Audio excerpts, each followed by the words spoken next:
बात बिहार की कर लेते हैं। बिहार से इस वक्त की एक बड़ी खबर मिल रही है। जेडीयू ने प्रदेश की राजनीतिक सलाहकार समिति को भंग किया है। प्रदेश अध्यक्ष उमेश कुशवाहा ने ये जानकारी दी है। नई राजनीतिक सलाहकार समिति बनाई जाएगी, उनकी तरफ से ये जानकारी दी गई। जेडीयू ने बिहार स्टेट कमेटी को भी भंग किया है। तो बड़ी खबर, बड़ी जानकारी इस वक्त आपको दे रहे हैं।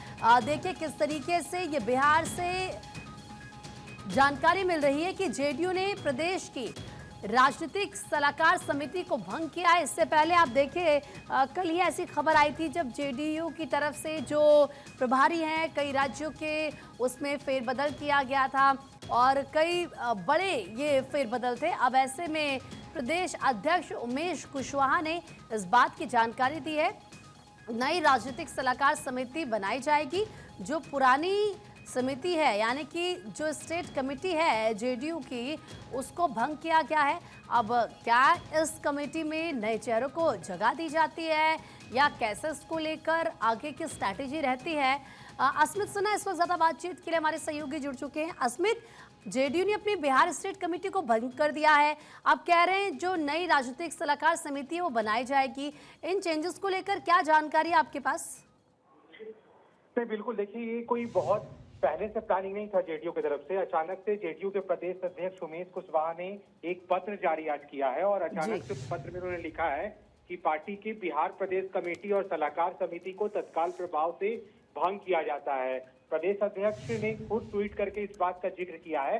हालांकि ये जिक्र नहीं है कि आखिरकार प्रदेश कमेटी को भंग करने का कारण क्या है, ना ही ये बताया गया है। प्रदेश कमेटी में जगह नहीं पाने वाले नेताओं को पद का लॉलीपॉप भी थमाया गया था। बाद में इस बात की जानकारी मिली थी कि नए कार्यकारी अध्यक्ष संजय झा जब बनाए गए थे तभी ये, अब जब प्रदेश अध्यक्ष ने इसको भंग किया है तो ये कहा जा रहा है कि शायद संजय झा के कहने पे, कार्यकारी अध्यक्ष के कहने पे ये पूरा जो समिति था, सलाहकार समिति, उसको भंग किया गया है।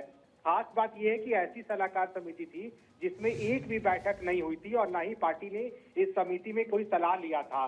तो ये भी एक जानकारी है जिसकी वजह से इस पूरे सलाहकार समिति को भंग किया गया। इसमें ना तो एक बैठक हुई थी, ना ही पार्टी की इस समिति से कोई सलाह लिया गया था। 1.5 साल में ही जम्बो जेट प्रदेश कमेटी भी भंग की गई थी। तो तमाम जानकारी इस वक्त निकल के आ रही है और जेडीयू की तरफ से अब नई कमेटी जो है उसका गठन किया जाएगा। तो कब तक ये नई कमेटी का गठन कर लिया जाएगा अस्मित? क्योंकि हमने देखा कि बिहार चुनाव को लेकर कहीं ना कहीं अभी से सुपर एक्टिव जेडीयू नजर आ रही है। कई राज्यों के प्रदेश प्रभारियों को भी बदला गया था और अब ये एक्शन।